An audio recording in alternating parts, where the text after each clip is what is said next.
Sulit na nga ba itong 159 pesos steak sa O-Save? Let's try it! Hello yung mga apo! Sobrang trending nga ngayon ng steak dito sa O-Save. Kaya naman as a steak lover, kahit umuulan ay napatakbo na rin ako dito. Akala ko nga nung una ay wala pang steak dito sa branch ng O-Save na pinuntahan namin. Pero buti na lang ay meron na pala.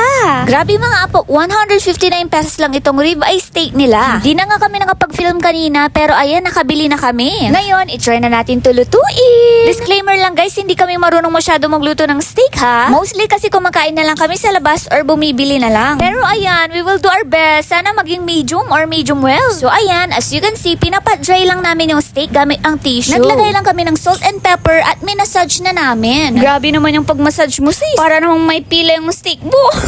Para manood ang lasa. And tada!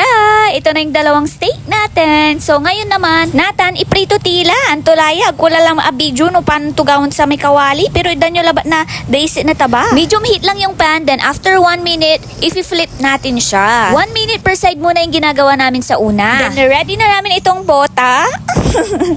Butter yun. Ay, butter pala. Anyways, nilagay na nga namin sa steak at ayan, minekos-mekos na namin kasama yung garlic. Nilagay na namin si rosemary. Tapos, niluto lang namin sila for 3 minutes, both sides. So, side by side yun mga apo ka. Grabe, ngayon palang sobrang bango na. And grabe, sobrang nakakatakam yung itsura.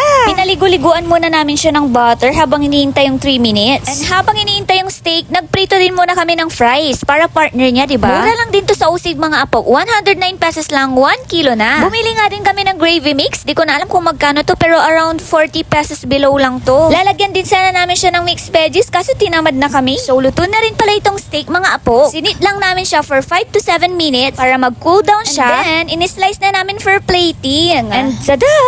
Done na! Diba, sinong mag-aakalang 159 pesos lang tong steak na to? I know, hindi perfect ang pagkakaluto namin. Pero mas hindi perfect ang 500 pesos para sa Noche Buena. Hoy! Sumisegue ka pa dyan ha? Pero seriously mga apo, napakasulit na nito for its price. Medyo manipis lang siya since half inch lang siya mga apo. Mas prefer ko kasi yung medyo makapal. Pero iba-iba naman tayo ng preference. At saka budget friendly lang kasi to. Bumalik pa nga kami sa O-Save para bumili ulit pero wala nang stock agad. Grabe, sold out. Ang dami pa namang stock kanina tapos ubos agad. Kaya kung nagkikrave ka rin ng steak pero wala ka masyadong budget, try mo na to. Sige si Rin Baila po. Follow for more.